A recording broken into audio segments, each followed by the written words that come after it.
So, Navid is I with mean, Navid is yeah, with me, and we're happy to have him. What time is it in you're in Dhaka, I guess, right?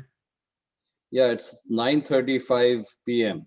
9:35 when we did this interview, and I'm in And Houston, 9:35 in the morning in Houston. So welcome. It's great to have you. I'm happy to have the chance to interview you and to talk to you directly. I feel very lucky and thank you very much. appreciate you coming here. And I'm privileged and honored that to connect with you and share with you some of our thoughts on this beautiful day. so let us start from the visionary point of view. You have a huge investment in our industry in all sorts of areas. What is your general vision of the industry? What is it? How do you see it? Let's start there. Yeah. Well, basically,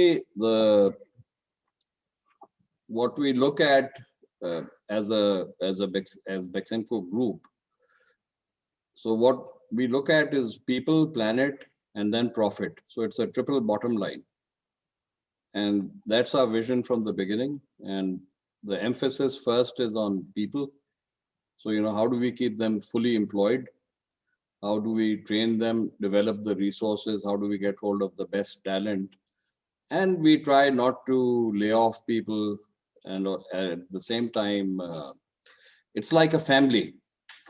So if you come to Beximco, we are very lucky that we've got employees who have been with us for 30 years, 40 years, and we love that environment. So that's one thing. Then how do you translate that into the denim business? So denim, we got into denim because it was amazing. I mean, whichever tube station I'd go to, if I saw people in London, for instance, at the Marble Arch tube station, then 18 out of 20 people would be wearing jeans. And I felt that was fantastic. And one of the reasons I felt it would work that way, that you don't have to sort of iron them, and you can wear them, and it's comfortable. And your wife is very happy because she doesn't have to iron them. So we decided to get into denim, and What year was that? What year was that? 94. So in 1994, I put up the first denim plant in Bangladesh, when most people hadn't heard of denim.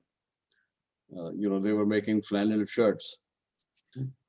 And so that's where the story started. Today, we are vertical. Our textile and apparel group ships out 120 million garments per year. We employ 40,000 people in one location. And recently, I mean, basically, I come from a background of Silicon Valley, and I used to make chips in my earlier life. I'm, lived in the same period as Steve Jobs and Bill Gates, but to tell you the truth, I'm 5 years older than both of them. They would be 65. I'm nearly 70 now. And so, we like technology. So what we've tried to do is to bring in, we are going to, so what we're doing is creating Beximco 2. Beximco 1 is what's gone through. Beximco 2 will be fully functional in June 2021, where we'll produce 6 million yards of denim per month using all kinds of new technology. We've put up the world's largest washing plant under one roof. And then and this plant is also, all our plants are going to be, our Beximco Park, which is on 350 acres, is LEED's, it's the only industrial park as a whole which is LEED certified green. All our factories are going to be LEED certified platinum. And this washing plant, of course, we've put in all the technologies which I can talk about. But we looked at the whole picture, and the largest amount of water was being used, water and 2 meters square per land on the agriculture side. So we looked at that, and then we decided to partner with Recover, do a collaboration where we'll, we are working very hard because we see a future with recycled cotton versus organic cotton. Organic cotton is already in trouble because 18% was grown in China, and Chinese cotton now cannot be used either for Europe or America. As you know, the customs have already declared any product made with that, like Uzbek, cannot enter. Yeah. Because 18% went there, then the balance, most of it was grown in India. The prices went uneasy and it became hard. But that's not where the future is, because one organic takes more land. So the future we saw in upcycling and recycling, and we've invested a lot of money and built up a facility which will run in June, and we'll supply Bangladesh, and we'll keep expanding it. So the whole region, where we'll create consumer waste back into fiber, back into yarn, and we'll sell the yarn with consumer waste, and the result of that is fantastic. Because consumer waste comes from Bangladesh.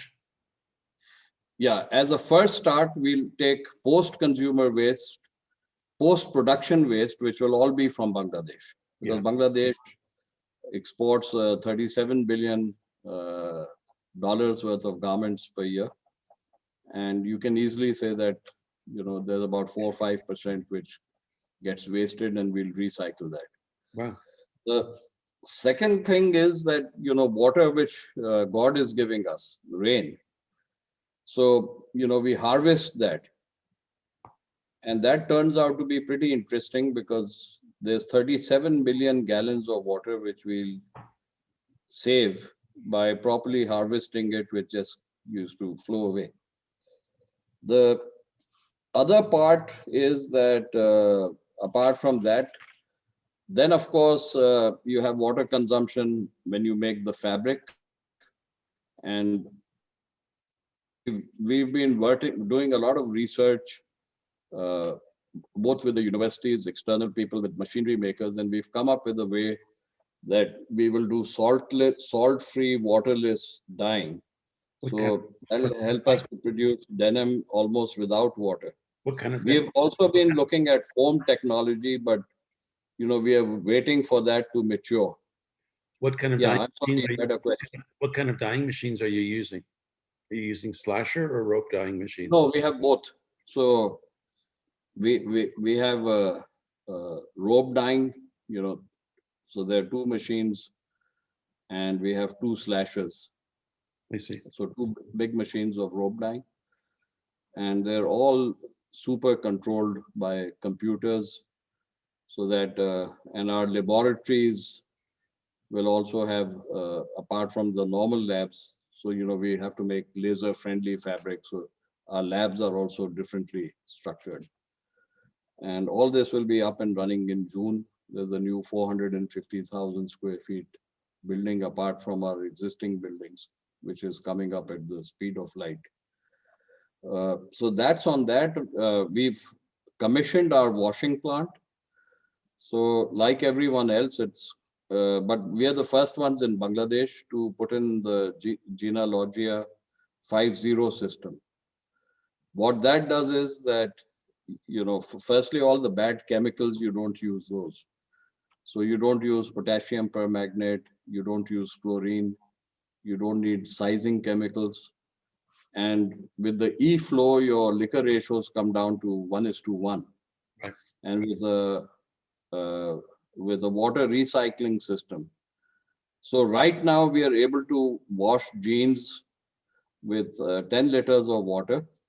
And we also have a program, a special program, where we say one bottle, one jean. And that actually comes down to 0.3 liters. What else? Yeah, I think, again, in South Asia, we are the first company to put a completely auto-dosing, computer-controlled operation. So you could actually sit in a room in Italy and operate the washing plant. And, and we've got robotics for loading and unloading.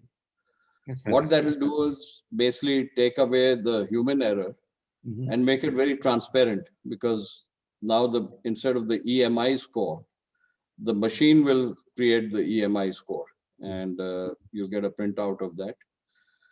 Uh, so we are We have excited to about pause. that. We We have built to the pause. latest lasers. Yeah, please go ahead. We have to pause right now. This is the end of this session. Okay. Thank you for doing this. Please don't go away. For the viewer, we're going to do another 10 minutes with Navid, and we would like you to see it on demand. And we're going to talk about his massive investment in energy, renewable energy. So thank you for this, and we're going to continue the interview now. Okay. Just a very quick one on the other side, that on the denim side, when we actually go into the international markets, we found that there's a big problem for international buyers and designers to build their collection and to travel here. So what we've done is we are setting up urban factories which will be onshore. What is an urban factory? It will be a genealogia smart lab. But in addition to the lab, we'll have a sewing operation, and we'll have a denim school. So we are going to put these so that the designers who come out of university and they join the brands, they'll be able to go. I mean, for instance, we'll have one in Manhattan, New York. That's So amazing. designers, yeah, so the designers can actually go there and build their collection. And why do we call it an urban factory? Because it'll be able to produce, let's say, 500 to 1,000 garments per day, which is very small. But the designers will actually go there and make their collection, and they won't have to travel all over the place. And while making their collections, there'll be a denim school, so they'll learn the whole process so that they can get it spot on, and the shade bands, etc. It'll be visible to them. That's an So amazing right now, story. That's an yeah, amazing story. yeah, and what that will do is that's connected to 40,000 people in Dhaka with bulk manufacturing. So right now we are working with Amazon in Seattle, where from concept to delivery, it's delivery to their end customer, it's 8 weeks. It's a program called the Drop. Similarly, once you have this and you are connected, then what they develop will electronically transfer to our factory here, where we can keep the garments pre-washed, and based on their tests in the stores or what they show their customers, if they're a band, we can make the adjustment and ship it in 2 weeks. So this is going to be a game changer. Our first one will go up in Manhattan. Then we're looking at Denmark. We're looking at Scotland, and eventually one in Seattle. When will the one in New York go up? Manhattan. We're looking at New Jersey, but then we said, let's make it Manhattan, because if you were living in, if you work in Manhattan, it's quite a hassle to even go to New Jersey, forget Dhaka. So we want to have it right where, the fashion business is. So they can just walk over to the plant. We have an office in 10 Times Square. So somewhere in that vicinity. When will it be ready? We are hoping this year, let's say before the end of the year. That's an Up amazing. and running, full blast. Yeah. And that's going to be in collaboration with Genealogia, or that's in? Yeah. So Genealogia is collaborating with us, and in Europe we're looking at a collaboration with PVH to do something in Scotland. They're making a micro park, and in some cases the vendors are involved. I mean the buyers, and in some case, where the buyers are not involved, we are putting it ourselves. So when we put it ourselves, then it'll be available to all the buyers in that area. That's an amazing So the story. New York one would be open to all buyers. Oh, that's great. And students as well? Students, we'll have to think about that, because we'll have a denim school for the buyers. We'll see what the capacity is. But we can talk to some of the schools, maybe expand the capacity. What I would like initially, for 1 or 2 years, it'll be a cost center, but I wanted to break even and eventually become a profit center. That's great. That's Yeah. great. Can you share, we have about 6 minutes left. Can you share with the audience a little bit about the energy effort that you're making with renewables? Okay. I mean, since we set up Beximco Industrial Park, which was in 1994, we have been, doing the conventional stuff which people do with energy. So we convert all our, we do our power generation, we convert it to waste heat.